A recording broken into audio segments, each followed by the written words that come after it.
Hey butterflies, welcome back to the Mental Health Comic Verse. Welcome if it's your first time here. My name is Ruby. Thank you so much for tuning in. So today I'm analyzing Giant Size X-Men with Jean Grey and Emma Frost. Taking place in Krakoa, the illustrations are stunning and there's not much dialogue, so in this issue I'm just going to dive into my perception of any symbology that I notice. So it starts off with finding Storm passed out and bleeding out, and that's where Jean and Emma come in as the psychics to enter into Storm's mind and figure out what's going on. Jean struts in hand with Scott, then kisses Wolverine, and I'm curious to see if they do anything with this triangle because usually they're snarky towards each other, but it seems like everyone has accepted their role for the time being. Maybe because it's a life or death situation, but isn't it always? Jean's just looking like, bye boys, see you soon. So they head into the other room, and Storm's basically in a coma laying in a bed of flowers. Jean's very focused on the mission, and Emma's nonchalantly drinking up her flask while Jean's waiting on her like, hurry up. And this is just Emma's personality, which is one thing I love about her actually sometimes, in her unfazed expressions and movement. She's always just on her own time.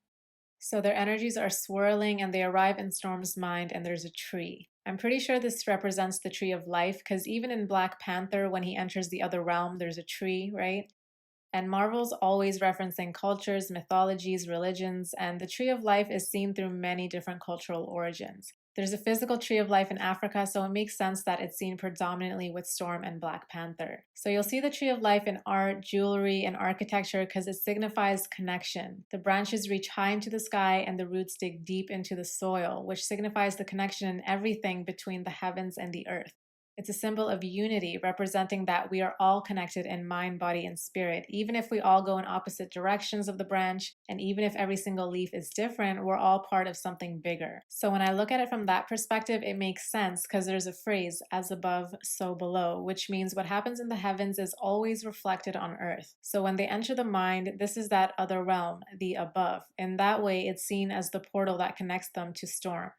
So now they come face to face with the lion and lioness, and I love reading on the representation of animals in general. There's a reason why they're depicted so heavily with all cultures, but I'm going to try to keep it short and in context of the comics because I know I tend to go off a little bit. So I see little stories within the transformation from one animal to the next, and it seems like they signify Storm's unconscious mind, which is the part of our mind that we don't have access to or is deeply repressed, and it occurs automatically. So not to be confused with the subconscious, which to my understanding are layers above the unconscious.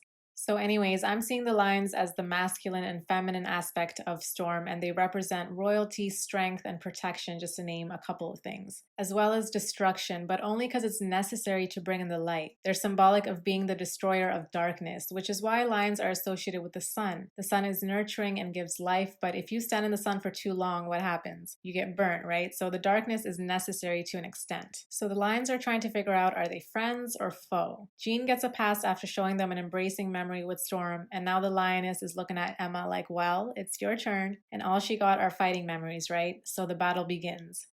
And they could have easily attacked as the lions, but no, they transform into a snake, depicting how we're multifaceted. We resonate with different personalities, animals, deities, and even within ourselves, we have multiple aspects, and we're not limited to stick to one at all times. We have the capacity to embody different versions of our being. We're never constricted to one label. Remember that. On top of that, the snake is a primordial energy. They're generally perceived as an enemy, which is why we call people who betray us snakes, but they also represent the supreme knowledge of heaven and earth, and that's just one of the many symbolisms behind the snake and why it's seen through all mythologies and religions. So the tree of life connects everything between heaven and earth, and the snake is here protecting that knowledge that it carries. So Jean comes in and transforms the snake into an elephant butterfly, and this animal is a direct reflection of Jean herself. There's transformations happening the entire battle, yes, but the butterfly isn't just a transformation, it's an entire metamorphosis. It's that symbolic death and rebirth that we experience while we're still living sometimes. It's not going from one thing to another, but into something greater. The elephant is highly sensitive, just like Jean. Sensitivity and psychic abilities go hand in hand. To be able to tap into other energies and manipulate brainwaves like she does requires sensitivity. But on the opposite end of that is feeling everything so heavily and being weighed down by the constant negativity that surrounds us in the world. And we've seen that with Jean as the phoenix, ready to just fuck it all up because she couldn't digest the amount of power that came with that. Because there's so much power in being highly sensitive, but because we're told to just suck it up or just put on a brave face, it becomes demonized. And of course, power that can't be handled turns into destruction. So the combination of the two represents the balance of sensitivity and strength. There's strength in sensitivity and through it as well.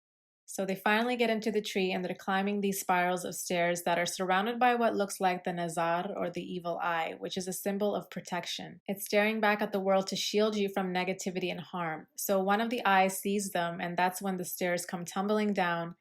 They get buried under the rocks but connect their psychic abilities to lift it off and create a new pathway.